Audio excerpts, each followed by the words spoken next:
Buongiorno e ben ritrovati con Radio Veneto Agricoltura, questa nostra terza puntata, una puntata che si annuncia molto interessante.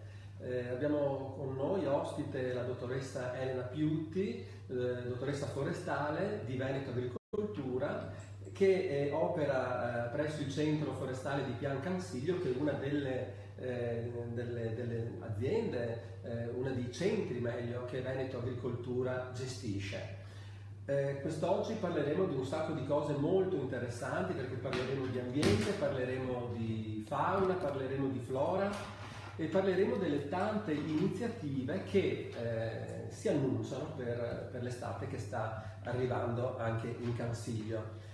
Mettiamo un po' di ordine, inquadriamo un po' la foresta del Cansiglio, questo territorio a cavallo di 3 province, di Belluno, Treviso e Pordenone, una foresta storica importante, non solo sotto il profilo, come dire, conosciuta cosa faceva la Repubblica Serenissima, no? I boschi, i famosi reni, no? Il bosco da rene della Repubblica Serenissima, ma prima ancora anche sotto il profilo archeologico il territorio del Cansiglio è noto. Diamo un po' di ordine, partiamo con descrivere il territorio. Esatto, allora la foresta del Cansiglio, come hai introdotto perfettamente, è un sistema molto complesso. È innanzitutto una delle foreste che l'Agenzia Veneto Agricoltura gestisce in regione. Abbiamo 16.000 ettari di foresta, ma 4.500 sono in Cansiglio. La foresta è indubbiamente un habitat, un ecosistema molto complesso e prezioso, al punto che la foresta del Cansiglio è uno dei siti che l'Europa riconosce come rete Natura 2000. Natura 2000. Esatto, quindi è un sito di importanza comunitaria, è un sito di una zona di protezione di habitat e di specie vegetali e di specie animali. Cosa vi cresce la foresta del Cansiglio, che è particolare per questa inversione termica? Esatto, infatti la foresta del Cansiglio si colloca all'interno di questo grande altopiano, che appunto è una grandissima conca caratterizzata da questo fenomeno che è l'inversione termica, che va in parallelo con quello che è l'inversione vegetazionale.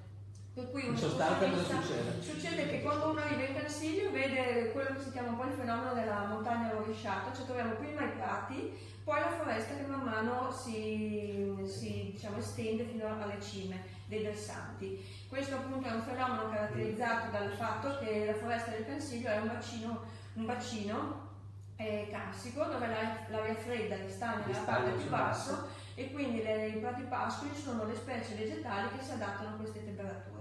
Poi parte la foresta, che è questo grande ecosistema che è importantissimo, una foresta conosciuta sicuramente a livello regionale, ma indubbiamente anche a livello internazionale, soprattutto per la presenza di faggio. Non solo faggio, perché chiaramente c'è abete bianco e abete rosso che creano delle cianosi forestali di indubbio valore.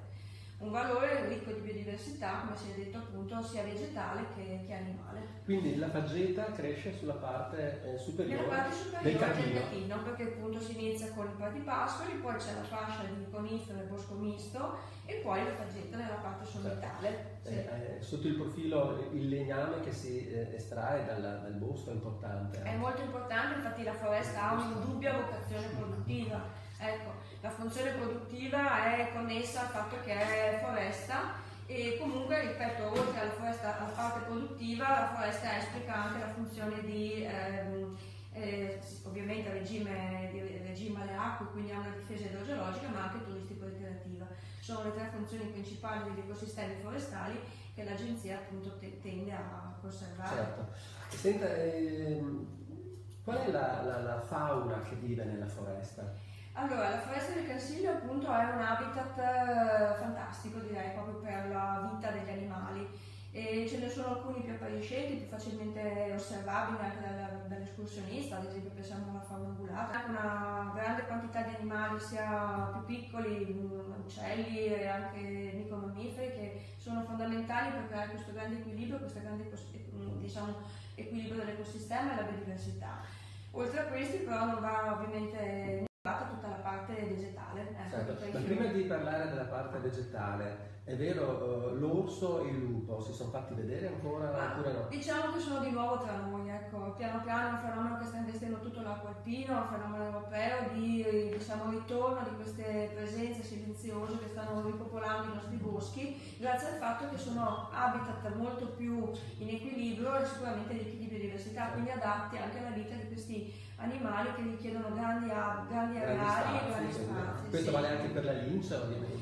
Certo, anche se la lince è un animale rarissimo da vedere, se ne vedono solo le tracce, quindi chiaramente sono animali che sappiamo che ci sono per indizi indiretti. Ecco. Certo, e quindi anche la parte comunque vegetale è importante, sì. sotto l'aspetto floricolo in particolare. No? Certo. Il Cansiglio è caratterizzato appunto da cenosi forestali di dubbio valore di cui abbiamo parlato, poi ci sono moltissimi endemismi che chiaramente vanno tutelati e conservati. Sono specie che creano appunto degli habitat che abbiamo. È uno dei posti più visitati dell'altopiano, è un punto strategico anche per la nostra comunicazione aziendale. L'agenzia appunto ci tiene a diciamo, consolidare il rapporto con questa struttura perché è chiaramente prezioso dal punto di vista della didattica, della ricerca scientifica, della promozione, della tutela e la conservazione delle specie. All'interno ci sono tutti gli habitat dell'altopiano delle zone circostanti, quindi fino al Monte Cavallo, che sono appunto le montagne che circondano il Cansiglio, è ricco di endemismi, di habitat chiaramente visibili dal turista, dalle scolaresche, dal frequentatore tradizionale, insomma. Certo. All'interno sono presenti quasi 1000 piante, 1000 specie che caratterizzano tutto l'habitat del Cansiglio Cavallo. Ascolta, non si può non parlare del MUC a questo punto, sì, del museo dell'uomo in Cansiglio. Sì, è un'altra delle strutture strategiche dell'agenzia in Cansiglio per la comunicazione, per la anche diffusione della conoscenza del patrimonio naturalistico e chiaramente storico-culturale. Quindi il giardino botanico ovviamente dà enfasi alla parte botanica del vegetale. Nel Museo dell'Uomo in Cansiglio, che è un museo regionale dal 2008, quindi è riconosciuto a livello regionale come uno dei musei del Veneto. Cosa c'è dentro? C'è la storia di questo forte legame tra l'uomo e l'altopiano dalla preistoria ad oggi, quindi sono migliaia di anni. Direi. Quindi l'uomo in Cansiglio è presente fin dalla preistoria. Sì, esatto, sono stati al museo sono chiaramente visibili tutti i reperti archeologici trovati nei siti dell'altopiano, quindi si parla di 14.000 anni fa, quindi sono reperti in cui testimoniano la presenza dell'uomo già in quel periodo in Cansiglio. E chiaramente è un filo rosso del tempo che continua fino ad oggi con questo forte legame che c'è tra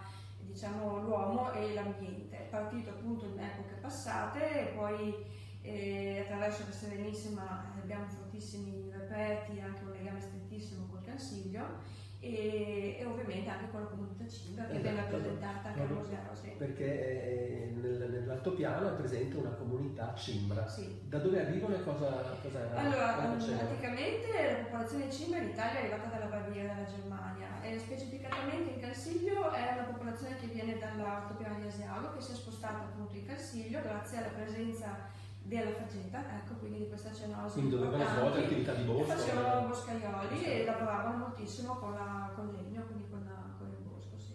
Quindi abbiamo un po' inquadrato le tantissime cose che si possono fare e vedere in Cansiglio.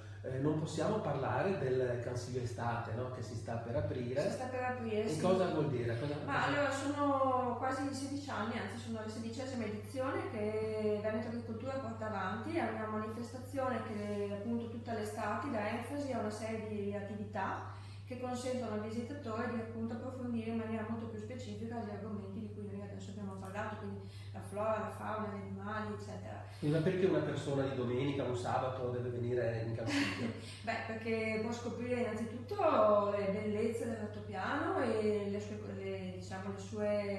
aspetti dal punto di vista vegetazionale, faunistico e floristico, e perché ci sono degli esperti, dei tecnici che riescono a trasmettere delle informazioni su questi argomenti che sono... Quindi sono previste delle visite guidate? Sono visite guidate, laboratori didattici per bambini, per famiglie, per anche l'appassionato di botanica, per chi invece vuole conoscere appunto di più che cosa è il rapporto con l'archeologia, ad esempio.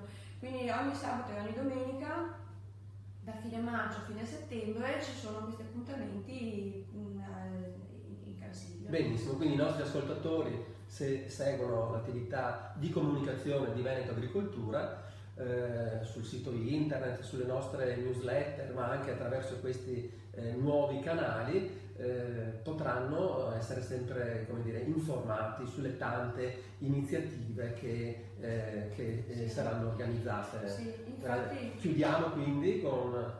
Sicuramente daremo enfasi a questi argomenti, a questi approfondimenti nel corso anche dell'estate, nel senso che l'appuntamento è molto ricco e quindi i visitatori sono tanti, sono desiderosi anche di approfondire molto questi argomenti in maniera tecnica e anche divertente, perché ovviamente non sono delle lezioni come dire, accademiche, sono chiaramente delle esperienze, quelle che noi facciamo fare ai visitatori coinvolgenti, in cui possono esserci anche attraverso non solo l'aspetto informativo ma anche divertente, la conoscenza dell'ambiente, la tutela e soprattutto una forma di consapevolezza di quanto sia importante riuscire a conservare questo patrimonio storico-culturale e naturalistico, insomma, per noi e per le generazioni future. Benissimo, grazie Elena, grazie a tutti gli ascoltatori e chi ci ha seguito tramite il profilo Facebook. L'appuntamento con un altro tema, un altro argomento è per giovedì prossimo, sempre alle ore 11 sulla piattaforma Spreaker e sul profilo Facebook di Veneto Agricoltura. Un saluto a tutti, buona giornata. Vi aspettiamo.